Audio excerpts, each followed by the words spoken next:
Baik, assalamualaikum warahmatullahi wabarakatuh. Baik, pada materi ini kita akan membahas mengenai clustering, khususnya di metode Basic Sequential Algorithm Scheme atau BSAS. Nah, jadi sebagai pengantar ya, clustering itu sebenarnya adalah proses untuk mengelompokkan data menjadi beberapa kelompok, yang mana tujuannya adalah untuk menyederhanakan informasi atau untuk memperoleh pandangan secara umum bagaimana kriteria atau karakteristik dari suatu populasi. Nah, jadi dari clustering ini sebenarnya juga bisa sebagai dasar untuk proses klasifikasi ya. Setelah cluster-cluster tersebut dilabeli kelas. Oke, baik, kita langsung saja ke BSAS. Nah, di sini BSAS adalah metode sederhana untuk proses clustering yang bertipe sekuensial. Seperti kita tahu ada tiga jenis ya secara umum metode clustering, yaitu sequential, hierarchical, dan optimization ya. Oke, nah baik di BSAS ini ada beberapa tahapan. Yang pertama itu adalah inisialisasi atau tentukan batas jarak atau threshold. Nah, jadi batas jaraknya ditentukan dulu di awal. Yang kedua, jumlah maksimum cluster. Nah, ini kita harus tentukan dulu berapa cluster yang akan kita bentuk. Nah, yang ketiga, pilih salah satu data sebagai cluster awal. Nah, pada sequential algoritmik, setiap data itu hanya akan diklasterkan sebanyak sekali ya. Nah, jadi kita harus memilih salah satu data dari data yang akan diklasterkan untuk sebagai cluster awal atau C1. Nah, yang berikutnya baru kita bisa lakukan proses clustering pada data-data berikutnya dengan menghitung jarak seperti biasa ya, hitung jarak dengan tiap cluster. Tahap berikutnya cari cluster dengan jarak yang kecil, yang mana jaraknya itu masih dalam batas jarak. Jika ternyata tidak ada cluster dengan jarak yang memenuhi batas jarak, maka data tersebut akan membentuk cluster baru.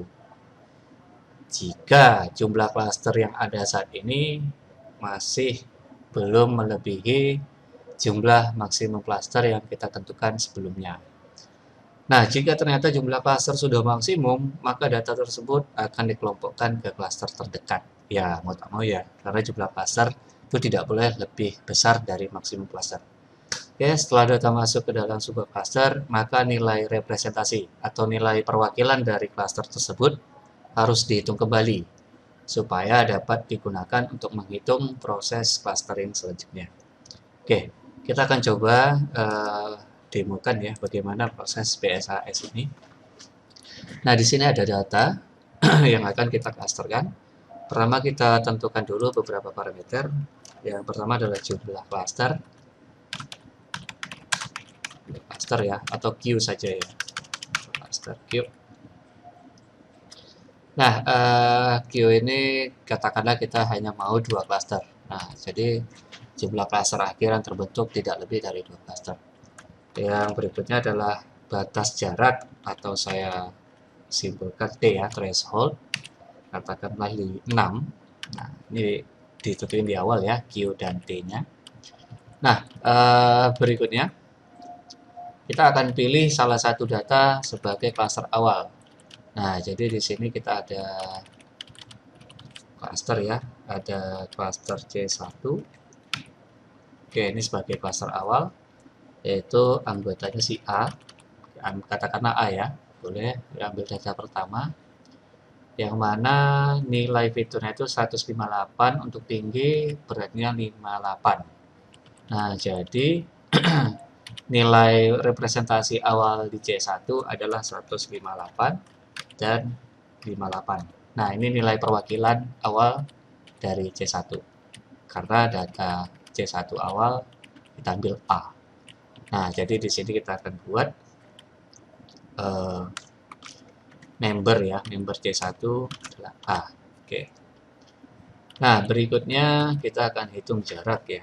Nah, kita akan hitung jarak data B ke C1. Karena A sudah kita clusterkan ke dalam C1, berikutnya data B. Nah, kita akan hitung jaraknya di sini. Jarak. Nah, yang dihitung saat ini adalah B dengan C1. Oke, nah menghitung jaraknya ini kita menggunakan Euclidean distance, jadi seperti biasa ya, SQRT power dari, nah data dari yang akan diklasterkan 158 ini B5 dikurang dengan data perwakilan dari C1.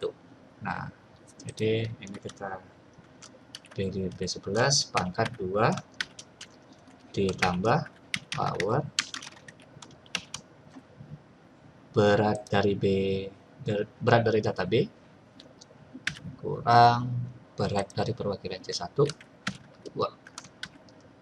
Oke. Nah, jaraknya adalah 1. Nah, karena jaraknya masih di dalam batas ambang, maka otomatis B akan masuk ke dalam C1 sehingga member si C1 A dan B. Ya, karena jarak yang diperoleh dari B dengan C1 masih di dalam batas ambang yaitu 6. Ya, jadi A dan B. Berikutnya, kayaknya kebesaran ya, kita kecilin sedikit ya, 3 ya. Ya, sepertinya nanti bakal ke C1 semua. Oke. Nah, berikutnya karena C1 anggotanya sudah A dan B, yang mana A dan B ini nilai atributnya berbeda, maka kita harus hitung nilai perwakilan untuk C1. Nah, nilai perwakilan C1 itu pertama kita hitung dulu perwakilan dari tinggi. Nah, jadi rumusnya itu untuk perwakilan, kita bisa lihat di materi. Nah, sini ada rumus nilai perwakilan klaster ke K yang baru itu sama dengan jumlah member baru dikurang 1 dikali nilai perwakilan yang lama ditambah nilai member yang baru dibagi dengan jumlah baru. Oke, kita akan coba hitung ya. Nah, berarti nilai perwakilan yang baru kita akan hitung C1 X baru. Nah, ini kita hitung sama dengan, nah ini berarti jumlah anggota yang baru sekarang 2 ya, 2 dikurang 1 dikali perwakilan tinggi yang lama ya, ini sama dengan dulu ya, sorry, kali perwakilan tinggi yang lama itu 158 ditambah nilai perwakilannya, nilai data yang baru si B 158 juga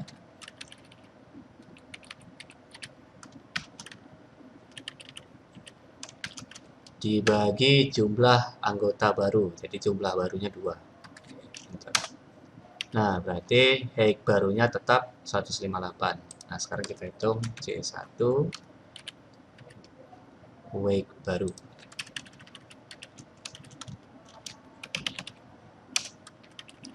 Sama dengan, nah ini sama ya, kita copy aja. Nah, cuman di sini yang kita kurangkan adalah fitur tinggi. Nah, tinggi semula adalah 58. Ditambah tinggi anggota baru, si B anggota baru 59. Dibagi 2. Nah, dapatlah 58,5. Nah, jadi di sini berubah jadi 58,5. Ya. Nah, sekarang kita akan klasterkan si C. Si A dan B sudah cluster masuk ke C1, sekarang ke data si C. Oke, kita akan hitung C berarti jarak antara C dengan C1. Nah, jarak antara C dengan C1 SQRT power 158 dikurang 158 pangkat 2 tambah power 63 dikurang 58,5 pangkat 2. Oke, jaraknya adalah 4,5. Nah, jarak antara C dengan C1 4,5. Yang mana lebih besar dari batas yang kita tentukan 3. Jadi, terpaksa si C ini membentuk klaster baru. Dikatakanlah terbentuklah klaster baru yang namanya C2. Anggotanya si C. Oke, nah lalu kita buat nilai perwakilannya atau representasinya. Karena anggotanya hanya si C, maka nilai perwakilannya langsung ambil dari si C. 158,63. Oke. Nah, jadi jumlah klaster sekarang sudah 2 ya. Sudah memenuhi batas maksimum. Oke. Nah, lanjut.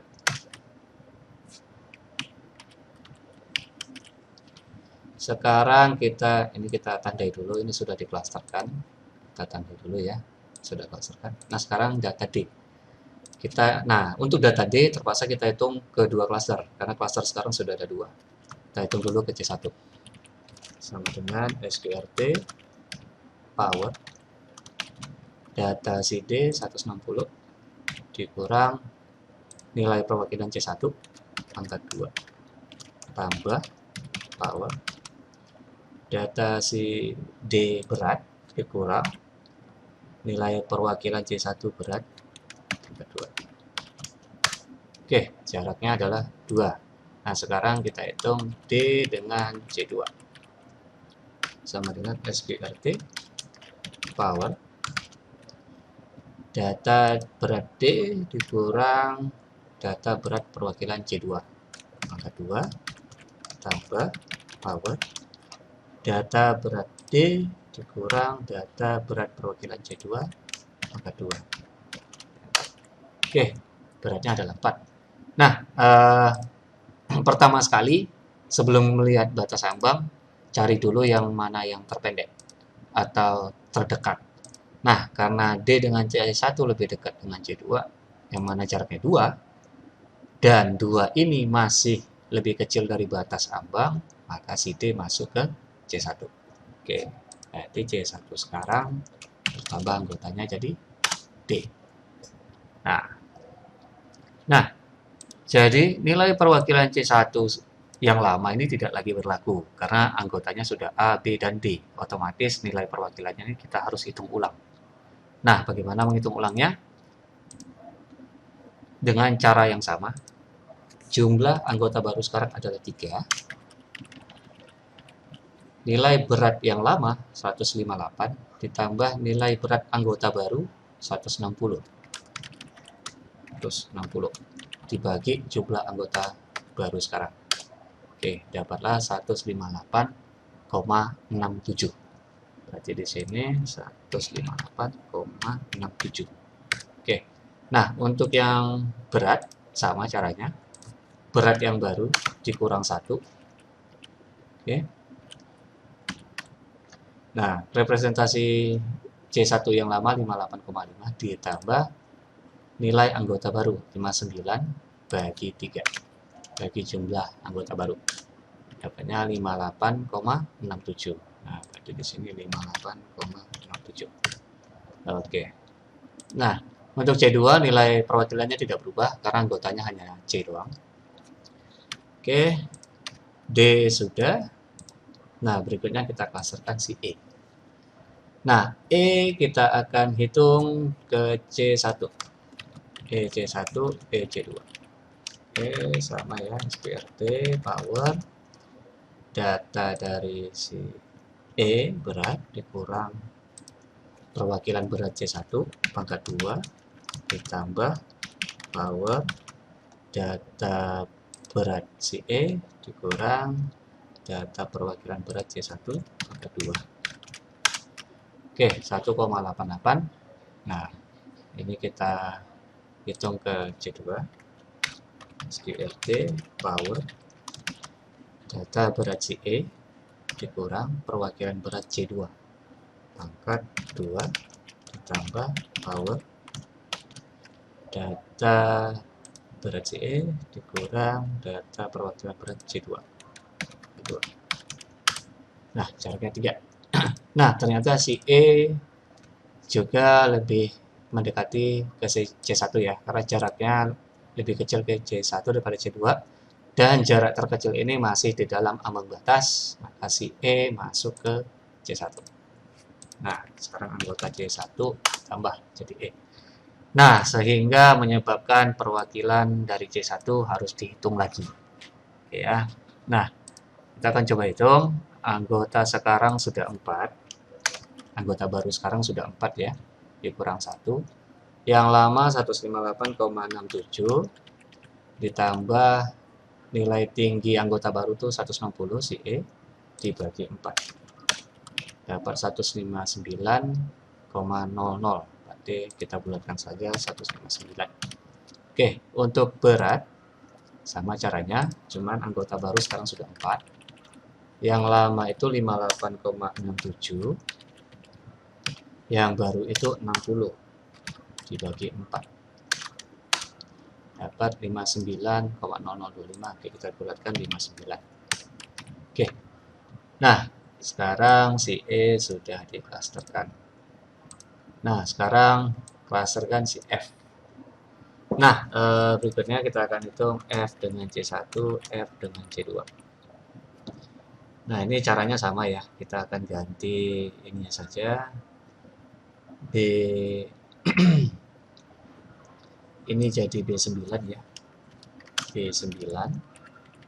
B11 tetap. Ini jadi C9. Oke. Yang ini sama, B-nya ganti 9 supaya turun ke data si F. C-nya juga 9. Oke, nah di sini bisa kita lihat data F itu paling dekat dengan C1 karena jaraknya lebih kecil ke C1 daripada ke C2. Nah, cuman di sini kita lihat jarak terkecil yang kita peroleh itu lebih besar dari nilai ambang yang kita tentukan 3. Nah, di sini dia 4 paling kecil, sedangkan batas kita adalah 3. Sehingga secara normal itu F ini seharusnya membentuk klaster baru. Hanya saja jumlah klaster maksimal yang kita tentukan itu adalah 2, sehingga tidak boleh lagi membentuk klaster baru. Jadi, mau tak mau, F akan dikelompokkan ke klaster terdekat, yaitu C1. Nah, jadi kalau kasusnya Q ini 3, atau jumlah klaster maksimal 3, maka F akan membentuk klaster baru, C3. Tapi karena kasus ini Q-nya 2, maka F akan masuk ke C1. Kenapa? Karena dibandingkan dengan C2, dia lebih dekat ke C1, yaitu jaraknya 4. Sedangkan ke C2, 5,8. Oke, berarti cluster 1 bertambah anggotanya jadi F. Oke, nah, baik, proses cluster akhirnya selesai. Di sini kita peroleh cluster C1 anggotanya 5, yaitu A, B, D, E, dan F. Sedangkan cluster 2 anggota adalah si C. Oke ya. Nah, simple. Sebenarnya tidak begitu rumit ya. Hanya saja hati-hati pada saat proses update nilai perwakilan ya. Karena setiap penambahan anggota pada suatu cluster, nilai perwakilannya itu harus kita hitung ulang. Oke, karena secara logika, misalkan kalau tidak ada nilai perwakilan, misalnya cluster 1, dia anggotanya A, B, D, E, dan F. Nah, nilai apa yang mau dihitung ke C1? Nah, maka oleh karena itu kan butuh nilai yang mewakili. Nilai yang mewakili si C1, yang mana biasanya diperoleh dari rata-rata dari nilai anggotanya. Oke ya. Nah, oke, sekian tutorial dari ini ya, clustering sederhana yang dari metode BSAB ya. Semoga bermanfaat ya. Assalamualaikum warahmatullahi wabarakatuh.